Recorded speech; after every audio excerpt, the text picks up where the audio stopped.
our academies now are not just full of local players, they're full of foreign players as well. I think that's a bit of a problem for me. I think you should be, no foreign players should really leave their country till after 18 or maybe 21, and I think the academy should be for local players really. At Liverpool though, and different clubs, it all boils down to the manager having the courage to give a lad a chance. We've all needed a chance off someone.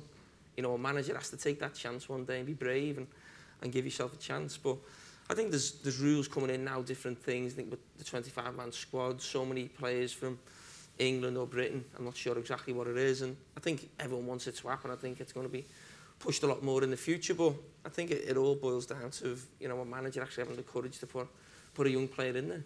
It's not Christian McCaparo or Ericsson or one who comes in the future. I just think it's not about anything against foreign coaches coming into the Premier League or players. I just think that's what international football is. It's our best versus their best, whether that's our best keeper, centre forward, right winger. If we're short in them areas, we have to improve our players. And I think if you go into a coaching course, as I've started, surely you've got to aspire to being the best in your country, and that would be the England manager. And it's not just the players. And for me, you shouldn't have a foreign member of staff. The best doctor in the country should be the England doctor, or the bus driver, whoever he is. He can be the. I just think that's what international football is. It's your best versus another country's best, and if we're not up to it in certain areas, we have to improve. And to start an argument here with Paul Scholes, but I think I don't think it was Man United and Liverpool. I think it was more Man United than the rest. Not that they were doing that. No, but I think they'd all grew up with each other. They'd be in the youth teams together. So they'd always sit together at meals. I think they were just like the 5 best mates were together. Yeah. So they were always together at the to be honest, a lot of it is on the dinner table. Really, that's a lot of time you're in your room on your own anyway. And so I mean, a lot of it was lunch, breakfast, dinner. But it wasn't a hostility. No, of course not. No, I mean, because a lot of these players, people think you just meet them at, you play with them under 17s, under 18s, under 21s. So you all have relationships with all these players for years, really. But I just think they'd all come through together and had such a tight-knit thing. The best mates all come through, had a great youth team, great players. So I think it was more a case of that. They knew each other that well, and there was that many of them.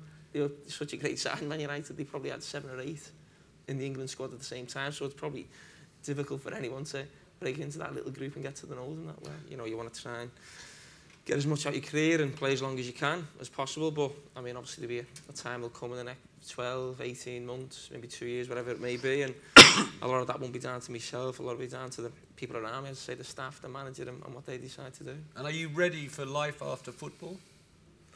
Probably not at the moment. No, I'm still concentrating on the football, and I've took my first steps into the coaching, the B licence, if you like, but there's a long way to go into that. And as I said, I mean, I've never really had too many decisions to make within football. I've always wanted to stay at Liverpool, and I've been lucky to have had that opportunity. But once I finish at the club on the playing side, I may have different decisions to make, maybe within the club, outside the club, off the field activities. So I'll just see what comes up. Ideally, would you like to stay in football as a coach or a manager? Yeah, I think so. I think it's always like you think it's.